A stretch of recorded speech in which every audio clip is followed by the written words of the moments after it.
皆さんこんにちは。好奇心 TV です。今回の動画は日本に今起きているかつてない大きな変化と、それによってはっきり分かりやすい形になってきた私たちに迫る危機的状況について話をしていこうと思います。先日の動画で兵庫県知事選のことに触れましたが、やはり斉藤前知事の圧倒的勝利で幕を閉じました。この知事選を通じてはっきりしたことというのは、テレビや新聞などのメディアに対する信用度が地に落ちたということです。今まで SNS の躍進を阻止しようとか、 SNS に流れる真実の情報に対してメディアや政治家は SNS にはデマ情報が多いという刷り込みを国民にしてきました。確かに SNS 情報にはデマが多いということは否定できない紛れもない事実ですが、それは既存のメディアにおいても全く同等かそれ以上であるということが今回はっきりしたということです。メディアの滞在というのは人の人生を簡単に終わらせることができるという意味で本当に罪深いことをしてきたということが、兵庫県知事選を通じて全国区ではっきりしてしまいました。おそらく今回の事件というか出来事によってこの流れは止まることはなく、日本という国が没落していくのを防ぐことができる可能性すら感じています。この動画を最後まで見ることで、私たちはずっと既得権者や政府から騙されてきたことを再認識できると思います。ぜひ最後までご視聴ください。このチャンネルでは自分や家族の身を守るためにできることや、日本人がこれ以上騙されることがないようにするための情報を発信しています。チャンネル登録がお済みでない方はぜひチャンネル登録をお願いします。また YouTube では配信できませんが、皆さんの身を守るために重要な情報はメディアブルで配信しておりますので、そちらもご覧いただければと思います。さて、冒頭で話していた通り、メディアに対する不信感はいよいよはっきりとした形で現れてきました。この流れは数年前から起きていたわけですが、テレビや新聞などを情報源としている人たちにはなかなか届かない情報だったと思います。このチャンネルもそうですが、 YouTube の中だけでもメディアの罪を暴露していた YouTuber は一定数いたのですが、陰謀論者と言われてきました。しかし今大きな転換点を迎えていると思います。今回の兵庫県知事選で分かったことは、メディアが民主政治に大きな影響力を持って介入していたということだと思います。そのメディアは既得権者と深い関係を築いていたことが分かったわけですが、今一歩踏み込んだところで言えば、既得権者はろくでもない輩たちに牛耳られているという構図もそのうちはっきりとしてくると思います。これらのことはあまり踏み込んで話せない領域となりますが、これも今政治の世界で財務省のおぞましい実態という形で国民の多くに知れ渡ることになってきました。国民の手取りを増やすことを公約に大躍進した国民民主党の玉木代表の不倫スキャンダルは、いつも通りメディアが煽ってそれに乗せられた世論によって政治家の立場を追い込むことに成功できたはずですが、今回は勝手が違ったようです。それだけ国民の多くが政治不信に陥ってきたこともあるのでしょうし、非正規雇用労働者が全体の 40% にまでなってきたことの影響で、生活苦に陥っている多くの国民の不満が高まってきたので、政治家個人の下半身の問題などどうでもいいということになったのではないでしょうか。財務省が行ってきた悪事というのはこれからどんどん明らかになっていくと思いますが、中川昭一元財務大臣の死についても改めて話題に上るようになってきました。このことについて内部告発者が出て中川昭一さんの無念を晴らすことができることを期待しています。この手の話は陰謀論とされているだけでまだまだいっぱい存在しており、今後ますます事実に目覚める国民が増えていくことが予想されます。それはアメリカ大統領にトランプが再当選したことで一気に流れが強くなると思われますが、すでに直近の報道でも現れてきました。それは移民政策です。バイデン政権下では移民政策がどんどん促進され、治安は悪化の一途をたどっていました。その傾向は民主党の州知事が治める州において顕著で、LGBT などの性問題についても教育現場ではひどい状態になっています。これらの混乱によって多くの国民が目覚めることになったわけで、それがトランプ支持者の急増につながったと言われています。つまりアメリカにおいては国内政治がろくでもない輩たちの計画通りに腐敗し、分断と混乱に陥っていたことになりますが、その傾向は日本においても同様であったというわけです。アメリカにおいては政府の腐敗に対する浄化作用は日本の何歩も先に行っているわけですが、日本でも着実に起き始めているということで非常に希望が持てる状況になってきました。それが先ほど言った兵庫県知事選の結果ですし、国民民主党の玉木代表のスキャンダルを使った玉木潰しの失敗につながっていると思います。トランプ新大統領は今回の当選に至るまでどれほど苦難な状況にいたかというと、主要メディア、大手 SNS 企業、ホワイトハウス内のスタッフ、共和党内の裏切り者、司法の武器化などありとあらゆるものとなります。トランプに対する偏向報道は日本メディアも右習えとなっており、このような情報を知っている者にとってはいかにひどいものであったかはご存知だと思います。なぜそこまでトランプは憎まれているのでしょうか。それはアメリカ政府の腐敗を正そうとしたからであり、その元凶ともいえるろくでもない輩たちの殲滅を狙った戦いに挑んでいたからです。トランプに対する攻撃はあらゆるセクターに及んでおり、選挙の直前で起きた事件でもいかに政府の腐敗が進んでいたかがわかる実例がありますので紹介しておきます。それは2024年10月9日にフロリダを襲った大型ハリケーンミルトンによって多くの国民に被害が出た時に起きました。以前の動画でアメリカ連邦緊急事態管理庁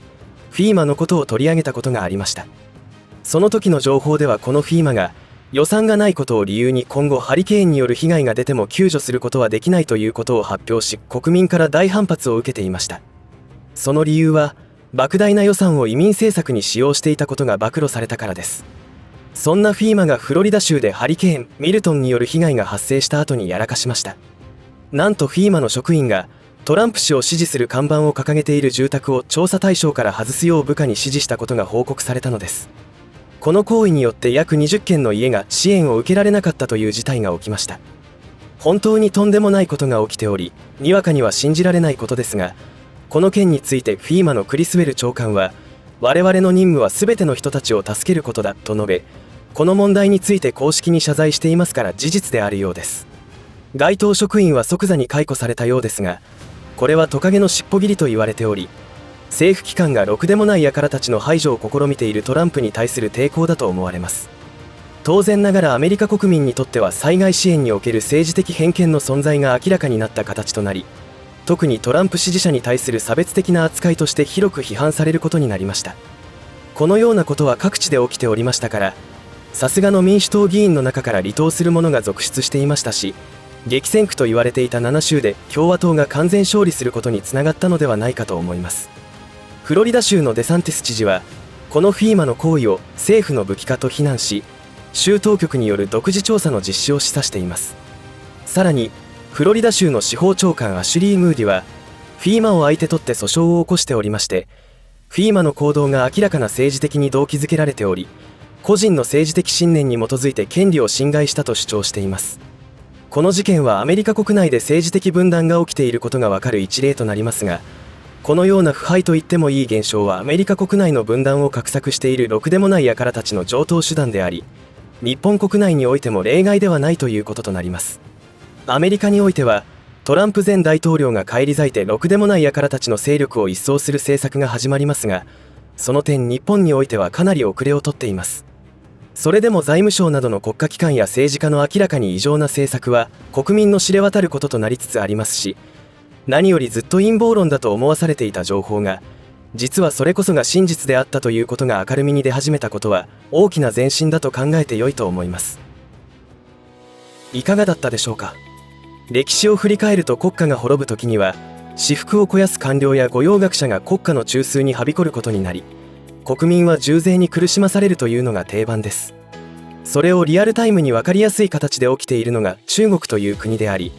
中国共産党です。自分の利益にさえなれば他人のことなど知ったことではないという倫理観の欠如が国民の大多数を占めるとどうなるかの良い例が中国という国であり、中国ウォッチが必要である理由です。そして中国は1949年の建国以来ずっと他国を侵略する歴史を刻んできており、それは今も南シナ海で実行中ですし、尖閣諸島もターゲットになっています。そのやり方は決して武力で攻めることではなく、まずは金に物を言わせた内部工作を行います。いわゆるハニートラップと言われるもので、女または男をターゲットの性癖に沿ってあてがい恥ずかしい行為をしているところを撮影録画して脅します。または単純に利益共同体を組む、単純に脅しをかけるなどいろいろな手口が存在しています。その罠にすっかりはまっているのが今の政治家であり地方議員や官僚だと言われています。その弊害は全国各地から情報が出始めていますが、外国人、特に中国人にはこれでもかというずさんな税金の使われ方がされており、日本人には非常に厳しい対応が取られています。これらの問題は決して他人事ではなくて日本人の貧困化につながりますし、その加速度が増すことになりますので、絶対に阻止しなければならないことです。では私たちに何ができるかというと、一人一人があらゆる情報を手に入れることが急務です。今までメディアによってレッテル貼りされていた陰謀論の中に真実がかなりあります。もちろんとんでもないデマも含まれていますから、それらを自ら考えて判断するということを習慣化する必要がありますが、少なくとも私たちの生命の危機にまで関係していることに関する真実は、主要メディアが報じる情報の中には存在しないことははっきりしています。そのような意味で、今後もこのチャンネルで YouTube のガイドラインの範囲内でできる限りの情報発信をしていこうと思います。YouTube のガイドラインに反する内容こそ皆さんにとって重要な案件となるわけですが、ガイドラインに違反するとチャンネルごと削除されてしまいますので、そのような重要な話はメディアブルという動画配信サイトで情報発信をしています。そちらは有料となりますが、YouTube のように広告収益の一部が情報発信者の収益となる仕組みでは、テレビなどのマスコミが広告主に忖度して嘘を垂れ流すというのと構造が同じため、やはり言いたいことが言えないという状態になりがちです。ところがメディアブルのように企業からのお金が入らない環境こそ、私たち国民が本当に知らなければならない情報が得られると思います。ぜひメディアブルでの好奇心 TV の応援もお願いいたします。最後までお付き合いありがとうございました。以上で今回の話は終わりとしますが、皆さんの応援が次の動画作成の力になりますので、いいねボタン、チャンネル登録、通知設定をオンにしていただけると嬉しいです。また、コメント欄へのご意見、ご感想の書き込みもいただけたら励みになります。最後までご視聴ありがとうございました。好奇心 TV でした。